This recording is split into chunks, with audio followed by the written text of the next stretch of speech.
یہ یقین ہوگا، یہ ہو ہی نہیں سکتا کہ وہ اللہ کی کال پہ، اللہ کی پکار پہ، اللہ کی آواز پہ وہ لبیک نہ کہے اور مسجد کی طرف نہ جائے، کامیابی کی طرف نہ جائے۔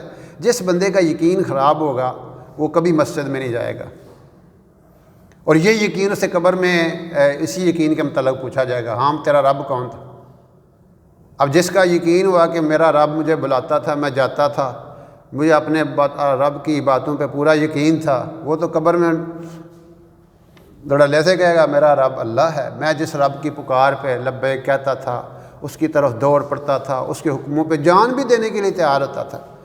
نماز تو ایک جسٹ پریکٹس ہے نا، کہ آپ کو 5 دفعہ کال کی، جیسے فوج والے ایکسرسائز کراتے ہیں، مشقیں کراتے ہیں، فائرنگ کرواتے ہیں، وہ جو ہے نا وہ یعنی پوری ریہرسل فوج جنگ کی کرتے ہیں، اور ہر سال کرتے ہیں، ہر وقت ایکٹیو رہتے ہیں۔ کیوں؟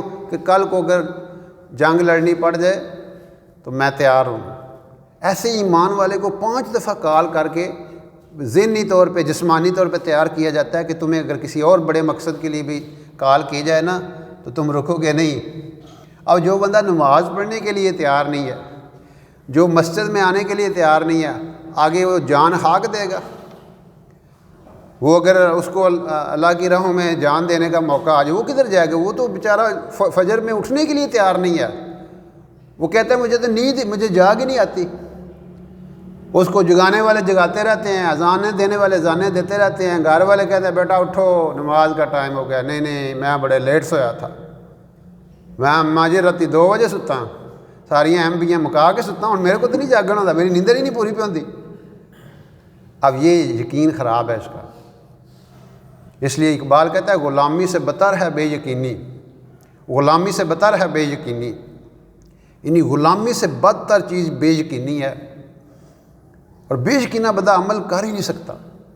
اس لیے اقبال کہتا ہے یقین محکم عمل پہ ہم محبت فاتح عالم، کہ آپ کا یقین پختہ ہو اللہ کی ذات۔ جس دن یقین پختہ ہو گیا پھر اللہ کال کرے گا، پھر یہی نماز مردے بھی زندہ کروا دے گی۔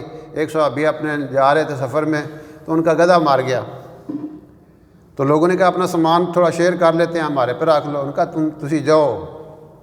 جب آگے وہ چلے گئے تو نفل پڑھے، اللہ سے دعا مانگی، یا اللہ ان تو زندہ دے کرنا ہی ہے، آج زندہ کر دے، میں کہ لوگوں نے ترلے منتیں کرتا رہا دا، تو مہربانی کر انہوں زندہ کر دے۔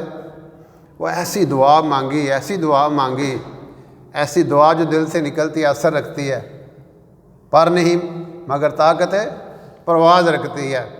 اب جناب گدھا زندہ ہو گیا، اور بعد میں وہ کئی سالوں بعد بیک رہا ہے کوفے کے اندر، یہ وہ گدھا ہے جو مر کے زندہ ہوا تھا، وہ کنے سو دا بعد وک گیا۔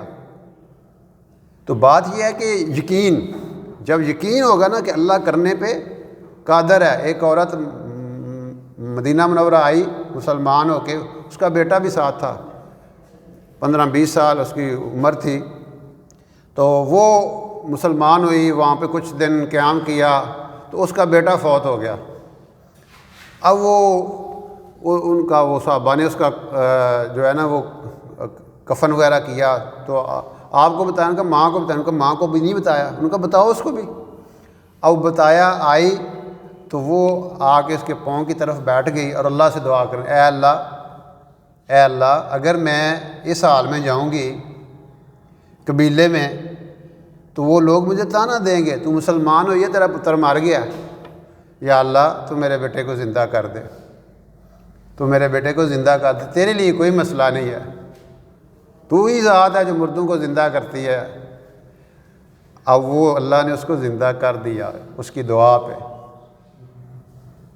پہ زندہ کر دیا۔ تو بات یہ ہے کہ وہ صحابہ کہتے ہیں دن میں ہم صبح اس کا کفن کر رہے تھے، اور پھر وہی ہمارے ساتھ کھانا کھا رہا تھا۔